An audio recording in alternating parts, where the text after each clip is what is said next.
На прагот на сезоната на подготовка на зимници, традиционалните есенски култури веќе ги има во изобилие на Тетовскиот зелен пазар.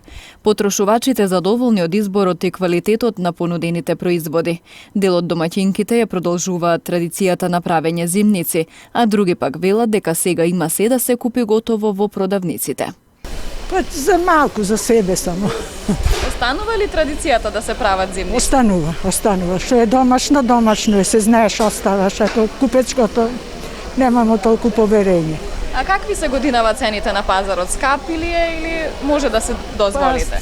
Према нашите пензии скапи се. Ќе правите зимница? Не. Зошто? Зошто сами двајца сме со маш ми и немам потреба. Нема веќе традиција да се подготвува зимница, нели? Па младиве ќерка ми ќе прави. Ќе правим. Стара сум, немам друга работа, ќе печем, ќе правим, тоа е. Останува традицијата кај младите да стават зимница? Па послабо сега, они повеќе купува, има во маркети, веќе одбера што сака, свето, ме јадор. Можам, ќе направам нешто.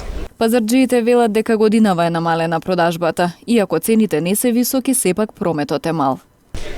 Има луѓе, ама слабо зема. Какви се цените? Цените? Карфилот е 50, модриот 15, крста 40.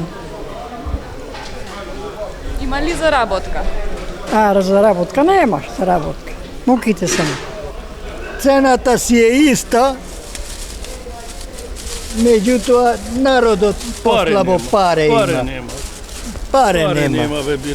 А иначе цената кај нас е истата. Како лани, така и годинава. Па не е за пофалба, сега за сега. Добро е, не е лошо. Понатаму ќе видиме. Какви се цените годинава? Па не се скупи спрема другите години.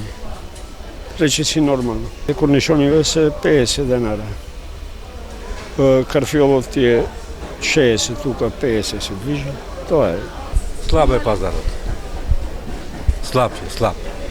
За граѓаните во текот на целата година им е достапно свежо овошје и зеленчук на Тетовскиот зелен пазар. Поголема раздвиженост има кога во градот е пазарен ден, особено во сезоната на зимници.